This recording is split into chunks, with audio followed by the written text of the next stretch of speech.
এই প্রচণ্ড গরমের কারণে স্বাভাবিকভাবেই অনেকেই আমরা ইবাদত আমলের ক্ষেত্রে, জামাতে নামাজ পড়ার ক্ষেত্রে, স্বাভাবিক আমলের জিন্দেগির ক্ষেত্রে অনেক সময় অজুহাত পেশ করে যে এতটা গরম, প্রচণ্ড গরম। কিন্তু বাস্তবতা হলো নিজের জীবন, সংসারের ব্যক্তিগত কোনো কাজ এই গরমের অজুহাতে কিন্তু বন্ধ নেই। বাজার বলেন, ব্যবসা বলেন, চাকরি বলেন,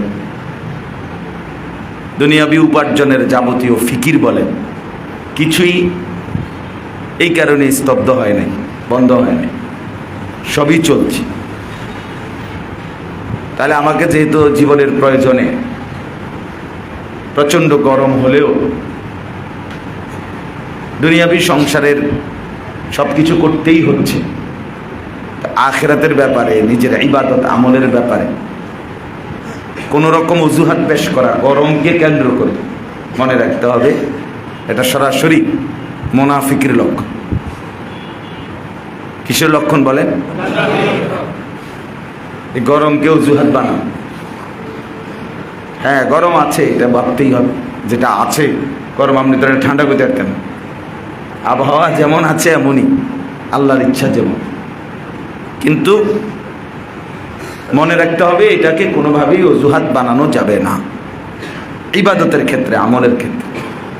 এই কারণে যেন নামাজের জামাত না চলে, এই কারণে যেন 6 রোজা যে রাখার নিয়ত যাদের শুরু হয়েছে তো আলহামদুলিল্লাহ, যাদের হয় নাই এটা যেন ছুটে না যায়। এই কারণে আল্লাহ তাআলার ইবাদত, বন্দিগি এগুলো যেন বাদ না পড়ে, এটা মনে রাখতে হবে। এখানে 2টা বিষয় আগেই হিসাব করেন। 1 নম্বর কথা হলো আবহাওয়ার এই পরিবর্তন, সময়ের এই পরিবর্তন, এটা সম্পূর্ণভাবে আল্লাহ তাআলা করে থাকে। কি বলেন? আল্লাহ তাআলা করে। কুরআনুল কারীমের মধ্যে আছে ইউকাল্লিবুল্লাহুল লাইলা ওয়ান নাহার, আল্লাহ তাআলাই পরিবর্তন করে থাকেন রাত এবং দিন। তাহলে সময়ের পরিবর্তন, এই যে অবস্থার পরিবর্তন, এটা আল্লাহ তাআলা করেন। দিন আসে তো রাত যায়, রাত আসে তো দিন যায়, সকাল আসে তো দুপুর আসে, বিকেল আসে, এই যে সময়ের পরিবর্তন, এটা আল্লাহ তাআলা করেন। হুয়াল্লাযী জাআলাল লাইলা ওয়ান নাহারা খিলফাতান, আল্লাহ তাআলা বলেন তিনি আল্লাহ যিনি রাত এবং দিনকে পর্যায়ক্রমে ধারাবাহিকভাবে বানাচ্ছেন। রাত এবং দিনকে কি বানাচ্ছেন? পর্যায়ক্রমে। খিলফাতান অর্থ হল পর্যায়ক্রমে, ধারাবাহিকভাবে বানাচ্ছেন। একবার রাত তো এরপরে দিন, আবার রাত, আবার দিন। এমন হয় না যে 72 ঘন্টা শুধু দিন, সূর্য আর ডোবে না, 72 ঘন্টা রাত, সূর্য আর ওঠে না। এমন হয়েছে কি? আমাদের যারা মুরব্বী আছেন তারাও কোনো বাপ দাদার আমলও এই কথা শুনছেন যে আমরা দাদার আমলে একবার এই যে রাত শুরু হইল আর তো শেষ হয় না। হ্যাঁ, তো আখিরাতের হালাত হবে, লম্বা সময় এক হালাতে পড়ে থাকতে হবে। দুনিয়ায় আল্লাহ তাআলা তার কুদরতি নিজামে আল্লাহ তাআলা বলেন যে তিনি রাত এবং দিনকে পর্যায়ক্রমে আনতেছেন, বানাইতেছেন। এখন প্রশ্ন হলো এই যে রাত এবং দিন কেন বানাচ্ছে? এই যে বাই সিরিয়াল, পর্যায়ক্রম, তা আল্লাহ তাআলা নিজেই সেটা বলছেন ওই আয়াতে যে আমি এই রাত এবং দিনকে পর্যায়ক্রমে কেন বানাচ্ছি। লিমান আরাদা আন ইয়াযাক্কারা আও আরাদা শুকুরা, এই কথাটা গুরুত্বপূর্ণ। আল্লাহ তাআলা বলে 2টা উদ্দেশ্যে আমি রাত বানাই, 2টা উদ্দেশ্যে দিন বানাই। রাতের পরে দিন, দিনের পরে রাত, সময়ের এই পরিবর্তন, অবস্থার এই পরিবর্তন আমি করে থাকি 2 উদ্দেশ্যে। 1 নম্বর লিমান আরাদা আন ইয়াযাক্কারা, যে চায় আল্লাহ তাআলাকে স্মরণ করতে, আল্লাহর স্মরণ, আল্লাহর ইবাদত, আল্লাহর বন্দিগি, আল্লাহকে স্মরণ, আল্লাহর জিকির, এটা যে করতে চায় তার জন্য। রাত না আসলে মাগরিবের ওয়াক্ত হবে কিভাবে? রাত না আসলে এশার ওয়াক্ত হবে কিভাবে? রাত না আসলে তাহাজ্জুদের ফজিলত, এই রাত গভীরের নামাজের মর্যাদা করতে পারে। দিন না আসলে তো ফজরের ওয়াক্ত হবে কিভাবে, জোহরের ওয়াক্ত হবে কিভাবে, আসরের ওয়াক্ত হবে কিভাবে? তো নামাজের এই আমলগুলো, ইবাদতগুলো কিভাবে করবে? এই জন্য রাত এবং দিন আল্লাহ তাআলা এনে থাকেন আল্লাহকে স্মরণ করার জন্য, আল্লাহর ইবাদতগুলো করার জন্য। শুধুই কেবল খেল তামাশা, খাইলাম আর ঘুমাইলাম আর ফুর্তি করলাম, নাচলাম গাইলাম। আমাদের হালাত হইল একবেলা, আমরা মনে করি অধিকাংশ মুসলমান কিছুটা সময় আমাদের কর্মে, কারো 8 ঘন্টা ডিউটি, কারো 10 ঘন্টা ডিউটি, কারো 12 ঘন্টা ডিউটি, খালাস উপার্জনের টিকিট। বাকিটুকু টাইম শুধুই বিনোদন, অবসর কাটানো। এই অফিস টাইম অফিস করছে, বা একটা নির্দিষ্ট টাইম ব্যবসা করতেছে, চাকরি বাকরি যে যেটাই করতেছে এটা এক অংশ। আর বাকি টাইম স্ত্রী সন্তান নিয়ে গল্প স্বল্প, অথবা সন্ধ্যা থেকে বসে রাত 9টা পর্যন্ত টেলিভিশন দেখা, অথবা গল্প গুজব, বন্ধুদের আড্ডা। অসংখ্য মানুষ দেখবেন, অসংখ্য ভদ্র মানুষ, শিক্ষিত লোক, তারা তাদের জীবন বানায় নিছে যে বিকেল টাইমটা তারা বন্ধু বান্ধবের সাথে আড্ডা দেয়। এই আপনার বসছে একটা হোটেলে, কফি শপে, রেস্টুরেন্টে, অথবা কোনো এক জায়গায়, তো চা খাইতেছে, নুডলস বানায় দিছে, চটপটি বানায় দিছে, অথবা একটা কিছু নাস্তা নিছে। এই এই এই 1 কাপ চা আর 1 প্লেট নুডলস অথবা একটা চটপটির উপরে 3 ঘন্টা নেই। এই ধীরে ধীরে কথা বলতেছে, কথা নাই, কথা হাওলাত করে, কথা বলছে। অনেক প্রত্যেক দিন এত কথা এই ব্যক্তি কথা বলছে, হাওলাত করে কথা। শুধু শুধু একটা উড়াই দিছে একজনে। এই শুরু হইলো আর কি আপনার বাংলাদেশ তো শেষ হইয়া, এরপরে ইন্ডিয়া, ইন্ডিয়ার থেকে আস্তে আস্তে বর্ডারের সেদিকে একদম আমেরিকা, অ্যান্টার্কটিকা মহাদেশ, ওখান থেকে আইসা এরপরে আচ্ছা যাই আর ভালো লাগতেছে না, মানে বিশ্রাম করতে করতেও কি হয়ে গেছে, কাহিল হয়ে গেছে। অবসর থাকতে থাকতেও কি অবসরের কারণে সময় হয় না, এই খামখেয়ালি একদিন। অর্থাৎ আমরা জীবনটাকে 2টা ভাগ করে নিছি। এক ভাগ মেহনত করবে কিছু দুনিয়াবি উপার্জনের নেশা, আর বাকি টাইম বিনোদন। টেলিভিশন একটার উপর একটা চ্যানেলে, খবর একটা শুনছে, মনে করেন যে ঠিক আছে খবর এটাই, চান্দিনাতে এই হয়েছে সেই হয়েছে। এরপরে আচ্ছা তো এইটা এখন চ্যানেল 9-এ কী কয় দেখি একটু, চ্যানেল 8-এ কী বলে, 7-এ কী বলে, প্রত্যেক চ্যানেল ঘুরে উনি পুরা 30টা চ্যানেল দেখা বিষয়টার উপরে এই আইডিয়া নিছে, না সিএনজিটাই উল্টাইছে, মূলত ফিকা উল্টাইছে না, এইটাই বুঝছে উনি। তা আপনি এই কথাইটা বোঝার জন্য এতগুলো সময় নষ্ট করলেন, সিএনজিতে উল্টাইছে বুঝলাম তো না, এরপর এটা বোঝা দরকার। সব চ্যানেলে খবর নিয়ে সর্বশেষ উনি জরিপে পাইছে যে না সিএনজি উল্টাইছে।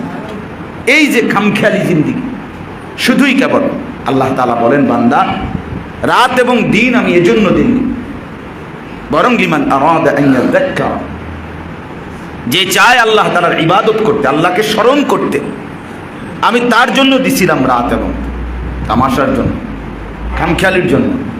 আও আরাদা শুকুরা, আর দ্বিতীয় কারণ হলো অথবা যে চায় আল্লাহ তাআলার শুকর আদায় করতে। কি আদায় করতে বলে? শুকর আদায় করতে চায়। তাইলে আল্লাহর ইবাদত, আল্লাহর স্মরণ এবং আল্লাহর শুকর আদায় করা, এই জন্য আপনার আল্লাহ তাআলা রাত এবং দিন দিচ্ছেন।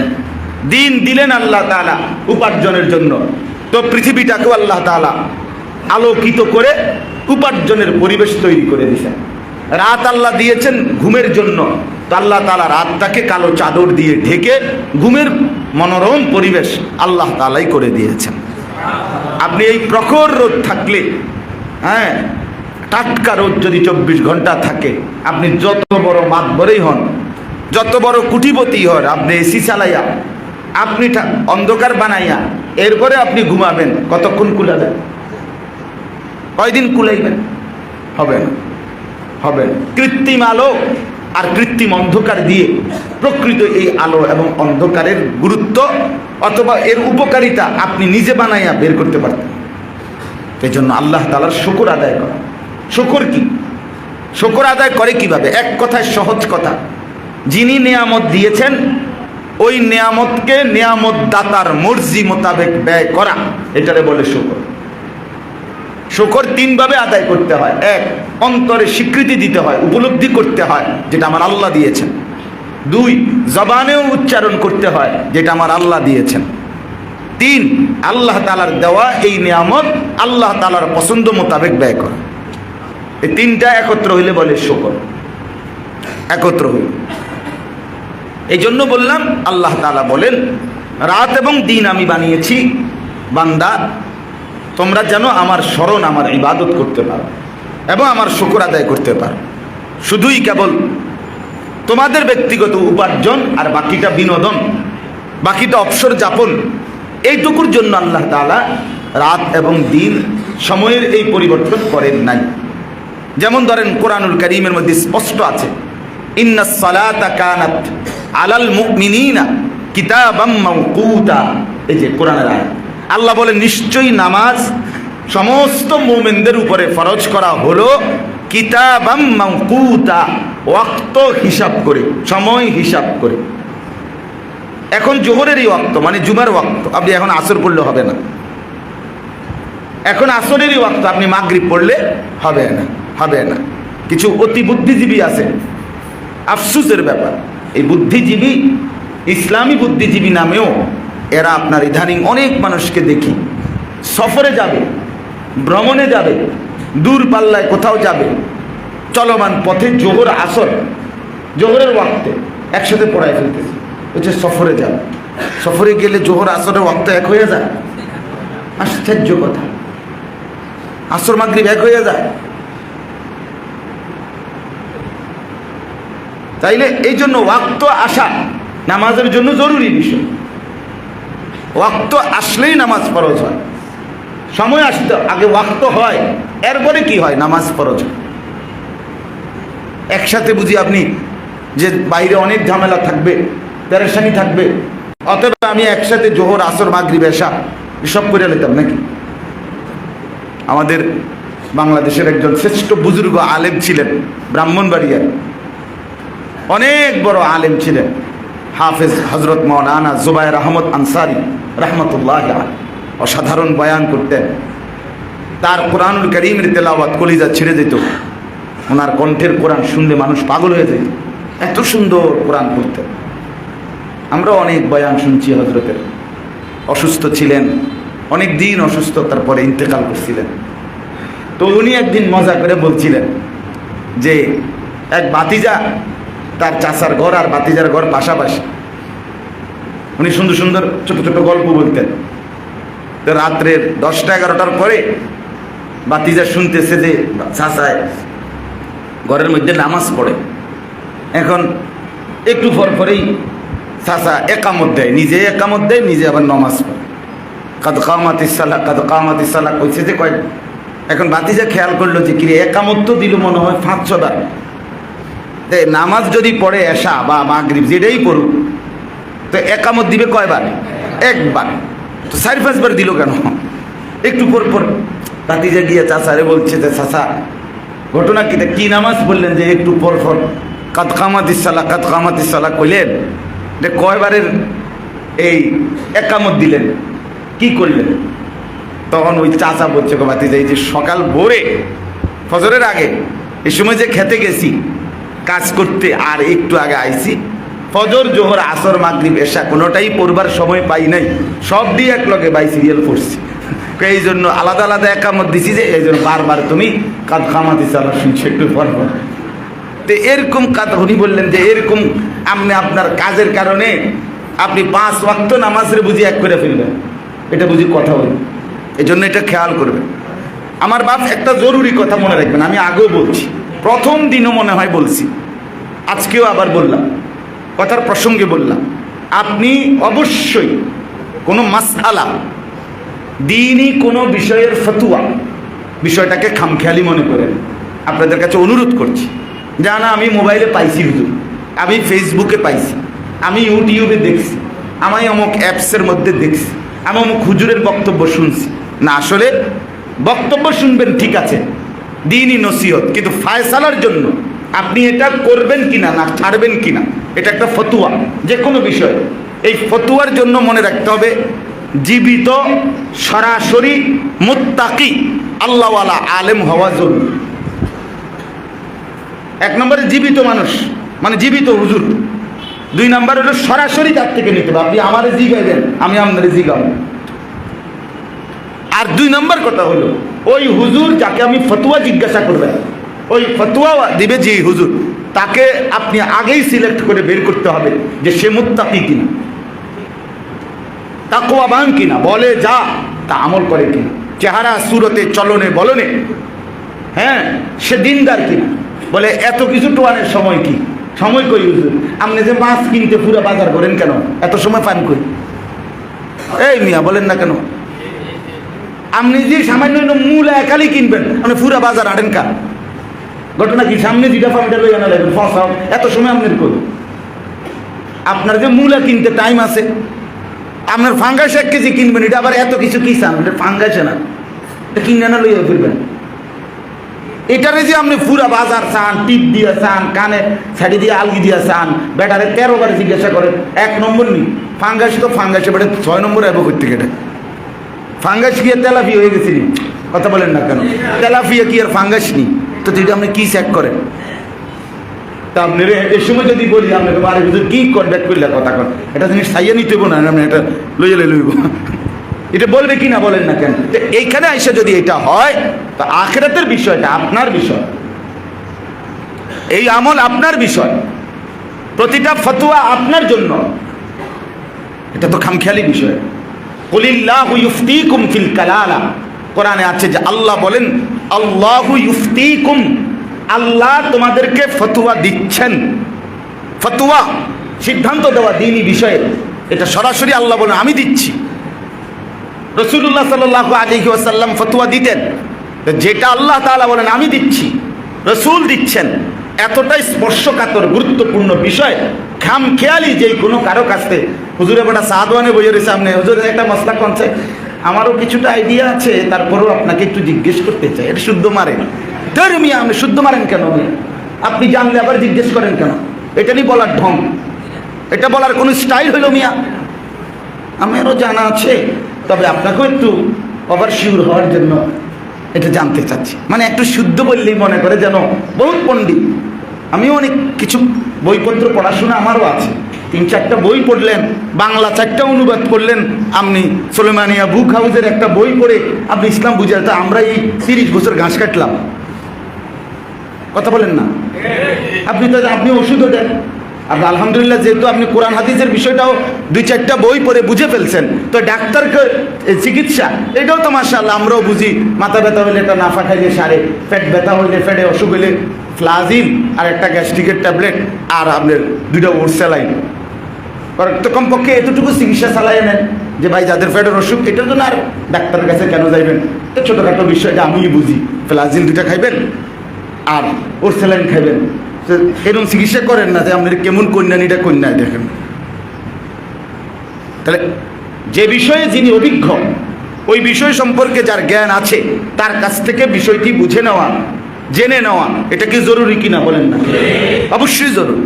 এজন্য আমি সবসময় বলি এ কথা, আমাদের বর্তমানে অসংখ্য মানুষের ভিতর একটু শিক্ষিত, জেনারেল লাইনে কলেজে পড়ছে, ইউনিভার্সিটিতে পড়ছে, স্কুলে পড়ছে, অথবা শিক্ষিত মানুষ, উনি মনে করে ওনার এই বাংলা, অঙ্ক, ইংরেজি জেনারেল বিষয়গুলোর শিক্ষার কারণে উনি যেহেতু শিক্ষিত, অতএব ইসলামের বিষয়গুলো আমি এক নজর দেখলেই বুঝে যাব, আমি এটা মোবাইল থেকেই বুঝে নিতে পারবো, এটা শুনলেই বুঝে নেব। না, এটা তো খামখেয়ালি বিষয় না, দিন এতটা ফালতু বিষয় না, ইসলাম এত তামাশার বিষয় না। কোরআনুল কারীমের এক শব্দ আপনি বাংলা অনুবাদ করার পরেও কিচ্ছু করার দিন বুঝতেন না, আমি বলি তাই আপনার। আপনি বাংলা অনুবাদ পড়ার পরেও রাসূলুল্লাহ সাল্লাল্লাহু আলাইহি ওয়াসাল্লামের হাদিসের ব্যাখ্যা আপনি বুঝতেন না, আমি বললাম। আপনি তর্ক করলে বসেন, আমি বুঝাই জুমার পরে, বলেন তর্ক করলে আমি তর্ক করতেও রাজি। যে না হুজুর আমি যে কোনো কথা বুঝবো, মানে বুঝতেন না। একই হাদিসের মধ্যে একই পৃষ্ঠায় বিশুদ্ধ হাদিস, নবী সাল্লাল্লাহু আলাইহি ওয়াসাল্লাম বলছেন তোমরা তাওয়াদ্দাউ মিম্মা মাসসাতিন নার, যে কোনো রান্না করা খাবার খেলে, যদি রান্না করা খাবার মানে যে জিনিস চুলায় রান্না হয়েছে, যেটাই হোক, সেটা একটা আপনার বিস্কিট হোক, এটাও তো রান্না করা, অর্থাৎ চুলায় করে প্রসেসিং করা। তাই এই রান্না করা যেই কোনো খাবার খেলে তোমরা অজু করো, অর্থাৎ এই কারণেই অজু ভেঙে যায়। হাদিস একেবারে বিশুদ্ধ হাদিস, সহিহ হাদিস। আবার এরপরেই হাদিস আছে, আম্মা জান আয়েশা রাদিয়াল্লাহু তাআলা আনহা বলেন রাসূলুল্লাহ সাল্লাল্লাহু আলাইহি ওয়াসাল্লাম আকালা কাতিফা শাতিব, বকরির ভুনা রানের গোশত আর কি, ভুনা মানে রান্না করা, ভুনা হয় কেমনে, রান্না করা কিনা, খেলেন। ফাসাল্লা ওয়ালাম ইয়াতাওয়াদ্দা, অতঃপর নবীজি নামাজ পড়লেন কিন্তু কি করলেন না, অজু করলেন না। কথা বুঝছেননি আমার কথা? তাহলে এই মাত্র নবীজির হাদিস কি পড়লেন, রান্না করা খাবার খেলে কি করো। এখন কি শুনলেন, নবীজি ভুনা গোশত খেলেন অথচ কি করলেন না। এখন আপনি সমাধান বলেন, আপনি এখন কি করবো, আমি আপনার জানতে চাই। দুলু ভাই কোন বেটা সেক্রেটারি জন না, তুমি সেক্রেটারি না, বলুন আপনি কোন, কি করতে কোন না ভাই, এখন কি আপনি ফয়সালা দিতে পারবেন, এটা আপনি বুঝবেন, এটা তো এটা তো হাদিসের তর্জমা ঠিক, অনুবাদ তো ঠিক আছে, সবই তো ঠিক আছে। এখানে একই পৃষ্ঠায় হাদিস, একই সাথে দুটোটাই সহিহ হাদিস, বিশুদ্ধ হাদিস। আপনি পারতেন না, এটা সমাজে বুঝতেন না, আপনি বুঝতেন। রাসূলুল্লাহ সাল্লাল্লাহু আলাইহি ওয়াসাল্লাম বলছেন লা সালাতা লিমান লাম ইয়াকরা বিফাতিহাতিল কিতাব, সূরা ফাতিহা যে পড়ে না তার নামাজ হয় না। নবীজি সাল্লাল্লাহু আলাইহি ওয়াসাল্লাম বলছেন মান কানা লাহু ইমামুন ফাকিরাআতুল ইমামি কিরাআতুন লাহু, যার ইমাম আছে তার ইমাম সাহেবের কেরাত এটাই তার মুক্তাদির কেরাত। এখন আপনারা আমি জানতে চাই যে ওখানে তো বললেন সূরা ফাতিহা না পড়লে হাদিস নামাজ হবে না, এখানে তো আবার বললেন যে ইমাম সাহেব কেরাত পড়লে মুক্তাদির কেরাত হয়ে যায়। এখন কি করবেন, এখন কি করা উচিত আপনি ফয়সালা দেন। দুটোটার তর্জমা শুনাইলাম, আপনার না পণ্ডিত, আপনি তো শুদ্ধ কথা কোন এখন শুদ্ধতে বলেন শুদ্ধ বার্তার সমস্যা নাই, আমি বুঝাইতে চাইতেছি আপনি পণ্ডিতই করলেন কেন। এরকম অসংখ্য বিষয় আছে, অসংখ্য। বুখারীর হাদিসের মধ্যে আছে সাহাবীরা এসে মসজিদের নববীতে নবীজির কাছে, সাহাবীদেরা পরে যারা আসতেন তারা জিজ্ঞেস করতেন ওই আগের সাহাবী যারা নামাজে পড়তেছে নবীজির কয় রাকাত হয়েছে, জিগাইতেন কয় রাকাত। ওই সাহাবী নামাজের মধ্যে বলতেন না 2 রাকাত, 2 রাকাত শেষ হয়েছে। তো এরপরে উনি নিজে 2 রাকাত পড়ে বাকিটা নবীজির সাথে মিলাইয়া সালাম ফিরাইতেন। হ্যাঁ, তো করেন, এই আমল করেন, কথা বলেন না কেন? এটা হাদিস, সহিহ হাদিস। নামাজের সময় জিগাইবেন যে ভাই কয় রাকাত হয়েছে, জিগাবেন তো, নামাজ চলাকালীন জিগাবেন আপনি। তাহলে এই ফয়সালাটা নিশ্চয়ই আপনি কোনো আলেম থেকে বুঝছেন না, বুঝতে হবে না আপনাকে। উদাহরণ এরকম অসংখ্য বিষয়, অসংখ্য বিষয়। আরে বুখারীর হাদিস আছে রাসূলুল্লাহ সাল্লাল্লাহু আলাইহি ওয়াসাল্লাম নামাজ পড়ছেন এই অবস্থায় যে ওনার পায়ে জুতা, ওনার পায়ে কি ছিল, সাহাবায়ে কেরামের পায়েও জুতা ছিল। নবীজি জুতা খুলে ফেললেন, সাহাবীরাও জুতা খুলে ফেললেন। তো আপনি পড়েন জুতা পরিধান করে আসেন মসজিদে ঢোকেন। তো বুখারীর হাদিস, সহিহ হাদিস, এটা বুখারীর হাদিস, সহিহ হাদিস না? হ্যাঁ, তো আসেন, কি হবে তখন দিন? তাহলে ওলামায়ে কেরাম, মুফতিয়ানে কেরাম, এটা জরুরি বিষয়, খামখেয়ালি বিষয়। আমি অনুরোধ করলাম নিজে নিজে ইসলামকে এতটা আপনি সামান্য, যৎসামান্য মনে করেন। কোরআনুল কারীমের ইলম, সুন্নাহর ইলম, এটা হলো বিশেষ ইলম। ওয়াল কোরআনিল হাকিম, হিকমতপূর্ণ, প্রজ্ঞাপূর্ণ, বিশেষ জ্ঞান। এই জন্য যে বিজ্ঞান, বিশেষ জ্ঞান, স্পেশাল আলাদা বিষয়। আর এইটাকে আমরা যেই পড়ালেখা এমনি বাংলা, অঙ্ক, ইংরেজির এই স্বাভাবিক পড়া, এটাকে তো জেনারেল শিক্ষা বলেন। আপনারাই তো বলেন জেনারেল শিক্ষা, বলেন কি না বলেন? তো জেনারেল মানে কি? সাধারণ শিক্ষায়। তার মানে তাহলে বোঝা গেল এর উপরে স্পেশালিটি কোনো শিক্ষা আছে, এর উপরে কিছু একটা আছে, সেটা কোরআন।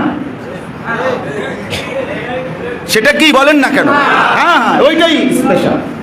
নাহলে ওই এটারে কোন জেনারেল বলবেন কেন? বাংলা অঙ্ক ইংরেজি বইয়ের পড়াইগুলোর জেনারেল শিক্ষা বলেন কেন আপনারা? আপনারাই তো বলেন যে হুজুর আমরা জেনারেল লাইনের মানুষ, বলেন না কথাটা? আমরা জেনারেল শিক্ষায় শিক্ষিত, তো কি বুঝাতে চাইবেন? আপনি তো বললেন আপনি সাধারণ শিক্ষায় শিক্ষিত।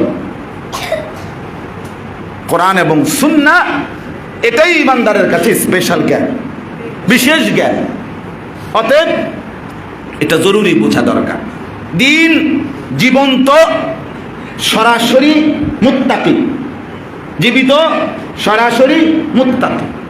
ব্যক্তির অবস্থা অনুপাতে ফতুয়া ভিন্ন হয়। কথা বুঝছেন কিনা বলেন? এটা খেয়াল করতে হবে। এটা আমরা মাসআলার ক্ষেত্রে কি বলি খেয়াল করি। সবাই 40 বছরের বয়স্ক মানুষটার ফতুয়া আর 20 বছরের যুবকের জন্য ফতুয়া এক কথা না। কথা বুঝছেন? আমার একজন বয়স্ক উনি জিজ্ঞেস করেন, হুজুর আমার একটা আমল বলে দেন যেটা আমার আখিরাতে অনেক উপকার হবে। আমি ওনারে বললাম, মনে করেন আপনি সারাক্ষণ আল্লাহ পাকের তাসবিহ পড়ুন। কারণ আমি জানি উনি বয়স্ক মানুষ। একই লোক, এই ছেলেটা আমারে বললো, হুজুর আমার একটা আমল বলে দেন যেটা আমার আখিরাতে ভীষণ উপকার হবে। আমি তারে বললাম, সর্বদা চোখের হেফাজত করবা, কোনো ভিন নারীর দিকে তাকাইবা না। আপনি বলেন এটার উদ্দেশ্যের মধ্যে ভিন্নতা আছে না? ওনারে যে কারণে বলছি তাসবিহ পড়বা, করবেন, কারণ ওনার বয়সের তারতম্যের কারণে। আর ওইলো ইয়াং ছেলে, তার নজর সারাক্ষণ থাকবো কোন দিকে? বেরিয়ে দিকে।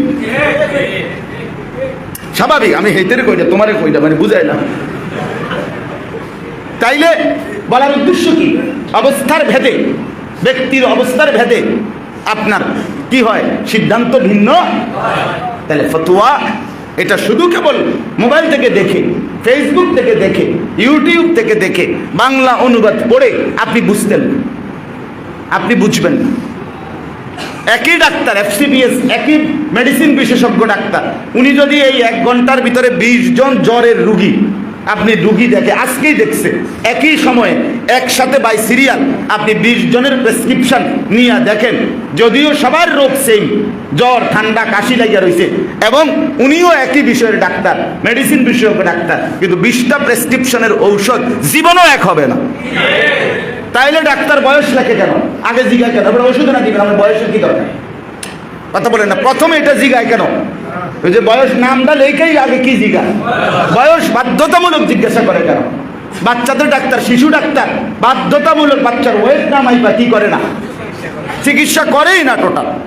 আগে প্রথম দায়িত্ব, যে আমি কুমিল্লা ক্যান্টনমেন্টের আমাদের ডাক্তার মিজান সাহেব, ও রুগী নিলেই উনি শিশু বিশেষজ্ঞ ডাক্তার, আগে ওয়েট মাপাইয়া ওইটা ওরা লেখা দেয়, এরপরে এই কাগজটা টোকেন এটা নিয়ে কি করতে হয় ওনার কাছে ঢুকে। এটা গুরুত্বপূর্ণ বিষয়, বয়স এবং ওয়েট, ওজনটা। তাইলে এই জন্য আমি কথাটা লম্বা করলাম। আমরা প্রত্যেকেই এটা খেয়াল করতে হবে, দিন শিখতে হয়, ওলামায়ে কেরামের কাছ থেকে সরাসরি জানতে হয়। ইসলাম কোনো খামখেয়ালি বিষয় না। ওযু, নামাজ, রোজা, জিকির, তেলাওয়াত, দ্বীনি ফাজাইল, মাসাইল, দ্বীনের বিষয়ে ফতোয়া আপনার একটু ভুলের জন্য হতে পারে আপনার 40 বছরের নামাজ বেকার। আপনি একটু জানলে সুন্নাতের সওয়াব পাইতেন, আপনি খামখেয়ালি করছেন।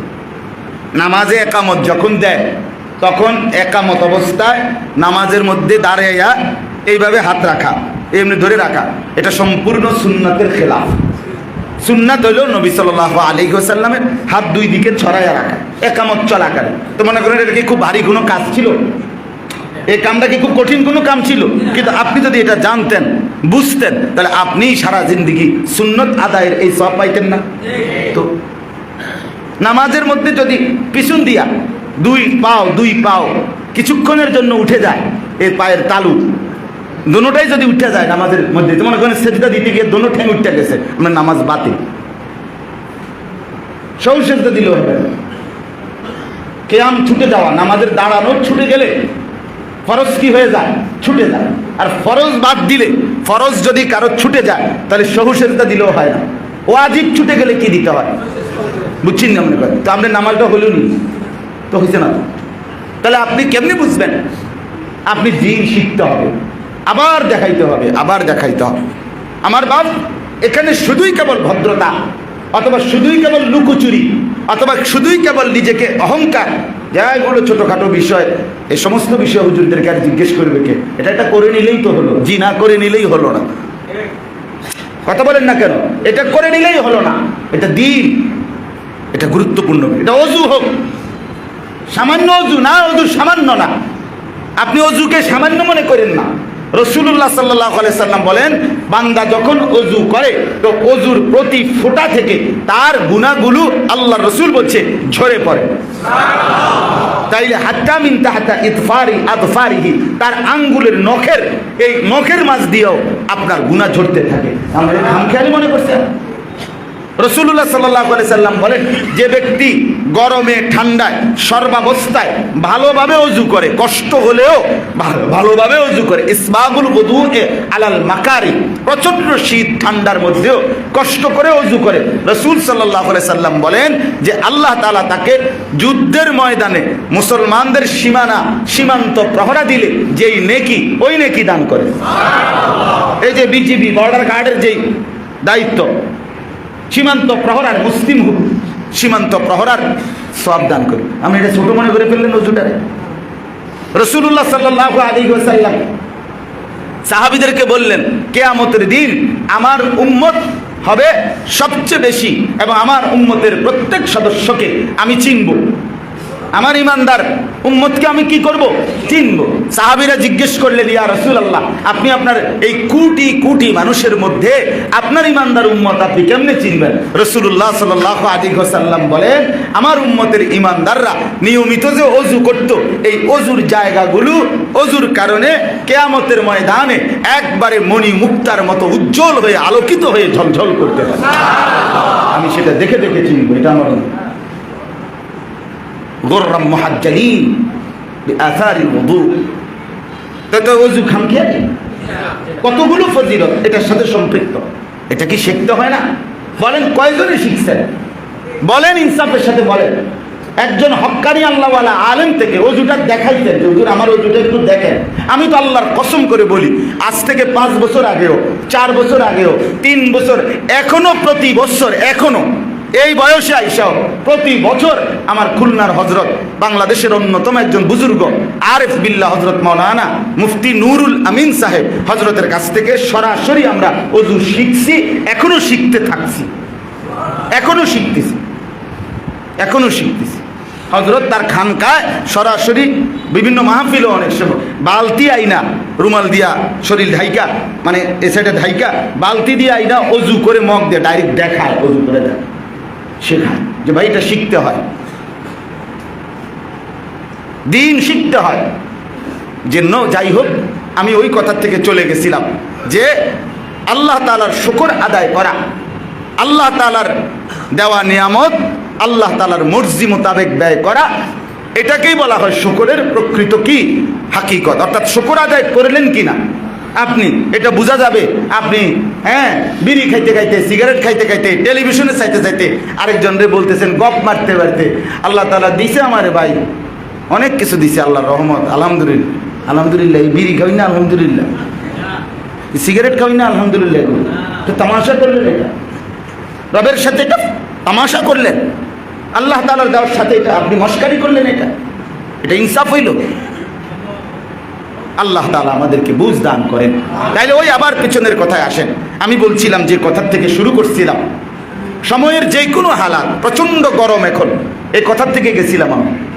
এই প্রচণ্ড গরমের ভিতরেও সাংসারিক জীবনের, ব্যক্তিগত জীবনের কি বাদ গেছে? বাজার বন্ধ, ব্যবসা বন্ধ, রাতের ঘুম বন্ধ, স্ত্রী পরিজনের সাথে সময় দেওয়া এটা বন্ধ, চাকরি বন্ধ, তো নির্বাচনী প্রচারণা বন্ধ, তো নামাজ বন্ধ হবে কেন? নামাজ ছুটবে কেন? এই গরমে বুঝি মানুষ মসজিদে যায়? তো কোন গরমে যায়? আপনি কোন, এটা কোন বছর মানুষ মসজিদে যায় বলেন? এই জন্য কোনোভাবেই এই প্রচন্ড গরমের ভেতরেও এক ওয়াক্ত নামাজ, একটি ইবাদত খামখেয়ালি করলে হবে। বলেন ইনশাআল্লাহ। এবার আমি ওই উদাহরণটা দিই, তাইলে আপনারা বুঝবেন। এই ঘটনাটা বললে আমার কথা শেষ। সংক্ষেপে বলছিলাম আমি যে কথাটা, যে প্রচন্ড গরমের কারণে ইবাদতের মধ্যে অলসতা করা, এটা মুনাফিকের চিহ্ন। মনে আছে না এই কথাটা? কিসের চিহ্ন বলেন? রাসূলুল্লাহ সাল্লাল্লাহু আলাইহি ওয়াসাল্লাম মক্কা থেকে যখন হিজরত করে মদিনায় গেছেন, মদিনায় যাওয়ার 6 মাস পরে আল্লাহ তাআলা ওনাকে কাফেরদের বিরুদ্ধে যুদ্ধ করার, জিহাদ করার অনুমতি দিয়েছিলেন। নবীজি সাল্লাল্লাহু আলাইহি ওয়াসাল্লাম সেই থেকে শুরু করে মৃত্যু পর্যন্ত বাকি 10 বছর অথবা 9 বছর, আপনার এই 9-10 বছরের ভিতরে, মানে মদিনার জীবনের এই 10 বছরের ব্যবধানে আল্লাহ নবী সাল্লাল্লাহু আলাইহি ওয়াসাল্লাম মোট 57টি যুদ্ধ পরিচালনা করেছিলেন। তন্মধ্যে 27টি যুদ্ধে নিজে সরাসরি সেনাপতি হিসাবে যুদ্ধের ময়দানে অংশগ্রহণ করছেন, আর 30টি যুদ্ধে উপযুক্ত সাহাবীকে সেনাপতি বানিয়ে নিজে ওই বাহিনীকে রওনা করাইছেন, মানে যুদ্ধের ময়দানে পাঠাইছেন বিভিন্ন। এই 30 আর 27 এ মিলে কয়টা হলো? রাসূলুল্লাহ সাল্লাল্লাহু আলাইহি ওয়াসাল্লামের নিজে সরাসরি অংশগ্রহণকৃত 27টি যুদ্ধের মধ্যে শেষ যুদ্ধের নাম ছিল তাবুকের যুদ্ধ। কিসের যুদ্ধ বলেন? তাবুকের যুদ্ধ। নবীজির জীবনের সবচেয়ে কষ্টকর দীর্ঘ লম্বা সফরের যুদ্ধ হইল এই তাবুকের যুদ্ধ। সাহাবায়ে কেরামেরও এই যুদ্ধ রাসূলুল্লাহ সাল্লাল্লাহু আলাইহি ওয়াসাল্লাম 9ম হিজরিতে আল্লাহ নবী সাল্লাল্লাহু আলাইহি ওয়াসাল্লাম ইন্তেকালের 2 বছর আগে আল্লাহ নবী সাল্লাল্লাহু আলাইহি ওয়াসাল্লাম যুদ্ধ করেছিলেন।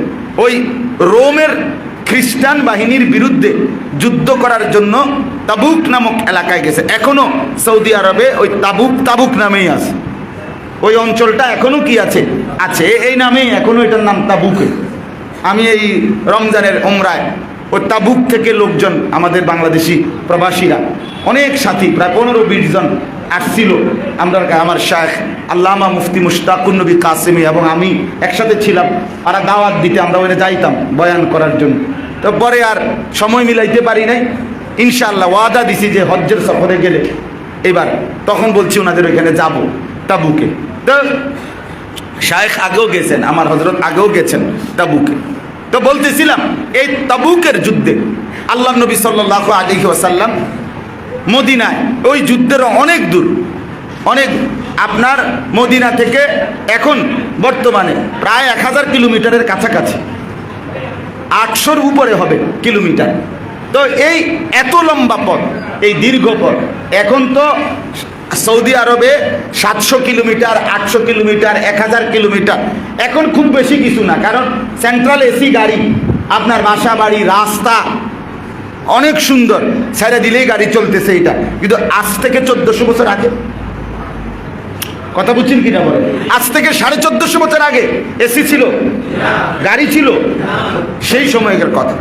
রাসূলুল্লাহ সাল্লাল্লাহু আলাইহি ওয়াসাল্লাম মদিনায় সাহাবীদেরকে বললেন যুদ্ধের প্রস্তুতি নিতে, যুদ্ধের প্রস্তুতি নেওয়ার জন্য সাহাবীদেরকে বললেন। এবং নবীজি লম্বা পথ সফর করবেন, দূরে গিয়ে যুদ্ধ করবেন, সাহাবীদেরকে এটা বললেন। সাহাবায়ে কেরাম মদিনার মধ্যে 30,000 সাহাবী ওই যুদ্ধে রওনা দেওয়ার জন্য আল্লাহ নবীর কথা মতো রেডি হয়ে গেলেন। এই যুদ্ধেই সবচেয়ে বেশি মুসলমান অংশগ্রহণ করছে। কিন্তু বলার বিষয় হইল, যখন আল্লাহ নবী সাল্লাল্লাহু আলাইহি ওয়াসাল্লাম বললেন, সাহাবীরা প্রস্তুতি নিচ্ছিলেন, ওই সময়টা ছিল মদিনার মধ্যে 2টা অবস্থা। এক, তখন ছিল সময়ের সবচেয়ে বেশি গরম। ওই সময়টা যখন সাহাবীদেরকে যুদ্ধের জন্য প্রস্তুতি নিতে বলছেন, তখন প্রচন্ড গরম ছিল মদিনার মধ্যে। আর সফরও লম্বা, 2-4 ঘন্টার না, 1000 কিলোমিটারের দূরত্বের কি সফর। তাহলে সফরও অনেক দূরত্ব, আবার মদিনায় তখন প্রচন্ড গরম। প্রচন্ড গরম কেন? আরব দেশে খেজুর যখন পাকে, যে 2 সপ্তাহে, 1 সপ্তাহে বা 15-20 দিনের মধ্যে খেজুর পাকে যেই সময়টা, এইটার সময়ই আরব দেশে সবচেয়ে বেশি গরম পড়ে। কথা বুঝছেন কিন্তু, এই প্রচন্ড গরমে খেজুর ফুল্লি পাকে। তো এই সময়টা ছিল আপনার মদিনার মধ্যে সাহাবীদের সারা বছরের লাগানো খেজুর বাগানের সব খেজুর একবারে থোকায় থোকায় খেজুর রেডি, সব গাছ ভরা খেজুর, এগুলো এখন পাকবে। 15-20 দিনের ভিতরে সাহাবীরা এগুলো কাটবে, কাইটা বিক্রি করবে, সঞ্চয় করবে, পরবর্তী 1 বছরের পুঁজি আপনার তাদের এই খেজুরগুলো। এই সময় খেজুর গাছে পাকবে, এখন প্রচন্ড গরম। এই সময়ে আল্লাহ নবী সাল্লাল্লাহু আলাইহি ওয়াসাল্লাম বললেন সাহাবীদেরকে যুদ্ধের জন্য রেডি হও। সাহাবীরা এই গাছের খেজুর গাছেই, প্রচন্ড গরম, কোনো কিছু পরোয়া না করে সাথে সাথেই 30,000 সাহাবী যুদ্ধের জন্য রেডি হয়ে গেছে। এই যখন রেডি হইতেছে, রওনা হবে, এই সময়ে মদিনার যারা মুনাফিক ছিল, মুনাফিক কাকে বলে?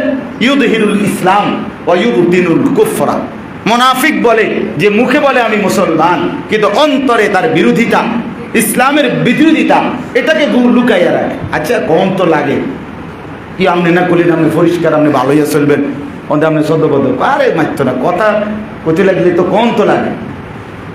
কথা বুঝছেন? সমাজে চলতে হইলে, মানুষের লোকে চলতে হইলে কত কথাই তো কইতে হয়, সব কি আর দলীয় না, সব ধরনের। তা আপনি ঠিক করে দেন যে আপনি কোন কথা বললে ধরন যায়, কোনটা ধরন যাইবে না, এটা আপনি বলে দেন। যে আমি যখন 3টা থেকে 4টার ভিতরে কমু, তখন মনে করে মিশা কথা হয়েছে, আর 4:30টার পরে কইলে বলবে এটা সত্য বলছি। এইটা আপনি ঠিক করে দেন যে আপনার কোনটা বাটফারি কথা আর কোনটা আসল কথা কোন। এক মুমিন, এক মুসলমান এরকম হইতে পারে? কথা বলেন না। তো এইটা মুনাফিক বলে যে মুখে বলছে মুসলমান, কিন্তু অন্তরে তা কি করে? বিপরীত।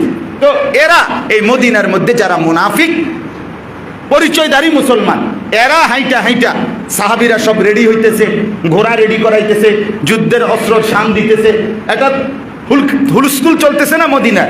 এই মুনাফিকগুলো হাইটা তারা কোরআনের আয়াত সরাসরি হাইটা বলতে লাগলো, হায় হায় রে কি আরে আবহাওয়ার অবস্থাটা দেখছুনি, গরমটা দেখছুনি, একটা বুদ্ধি বিবেচনা খাটাইয়া তো একটা যুদ্ধ করতে হয় নাকি? একটা যুদ্ধ করে লেলি হয়? কোন সময় রওনা দিলা তোমরা? এই সময় মানুষে বুঝি রওনা দেয়। এ তো তোমরা তখনকার সময় আমরা কিতাবে পড়ছি, মদিনা থেকে সাহাবীদেরকে নিয়ে আল্লাহ নবী সাল্লাল্লাহু আলাইহি সাল্লাম 15 দিন, মোট 17 দিন বা 15 দিন আপ ডাউন করতে সময় লাগছে এই তাবুকের যুদ্ধ। তো এই মুনাফিকরা হাইটা বলতেছিল লা তানফিরু ফিল হার, এই কোরআনের আয়াতে, তোমরা এই গরমের মধ্যে কোনোভাবেই বের হইও না। এই গরমে তোমরা যুদ্ধে, তোমরা ক্যান্টনমেন্ট যাওয়ার তো দূরে থাক, নিমসার কোরবাই থাকতে তো সব কাইতেই যাবে, ঠিক না? মানে এতটা গরমে তুমি শব্দ করবা, মরে যাইবা, কাজে এই গরমে বের হইও না। এই তাইলে প্রচন্ড গরমে আল্লাহর রাস্তায় যুদ্ধের জন্য বের হইও না, ইবাদতের জন্য বের। জিহাদ, আল্লাহর রাস্তায় যুদ্ধ, এটা ইবাদত কিনা? কথা বলেন না কেন? এটা ইবাদত কিনা? ইবাদত। এটাকে শুধু কেবল আপনি মিথ্যা অপপ্রচার দিয়ে, ইউরোপীয় কথা বলে আপনার বেঈমান মুশরিকরা একদম ভুলাইয়া দিলে, পশ্চিম কালেও ইসলামের জিহাদ, ইসলামের যুদ্ধ, আল্লাহর জন্য জানবাজি রাখার সংগ্রাম, এটা বন্ধ হয় না। হ্যাঁ, আপনারা যেই সমস্ত মানুষের জানমাল নিরাপত্তা নিয়ে ভাবে, ওরা ওলামায়ে কেরাম থেকে বলে নেক, শুনে নেক যে আপনারা বলেন ইসলামে জিহাদ কি, এটার প্রকৃত অর্থ কি, তো এরপরে বলেন যে অমুক হক্কানি রব্বানি আল্লাহওয়ালা মুত্তাকি দিনদার আলেম প্রকাশ্যে মাহফিলে, বয়ানে, মসজিদে অমুকখানে বলছে, নিজ অনুসারী বা উপস্থিত শ্রোতাদেরকে আপনারা গিয়া আদালত ভবন উড়াই দিবেন, আপনারা গিয়া ওইটা উড়াই দিবেন, এটা বলছে কোন হুজুরে? আপনি সেটা বলেন। কথা বলেন না কেন? তাহলে আপনি অনর্থক মিথ্যা কথাকে আপনি সমস্ত আলেমদের উপরে, হুজুরদের উপরে চাপাই দিবেন কেন? কথা বলেন না কেন? চাপাই দিবেন কেন?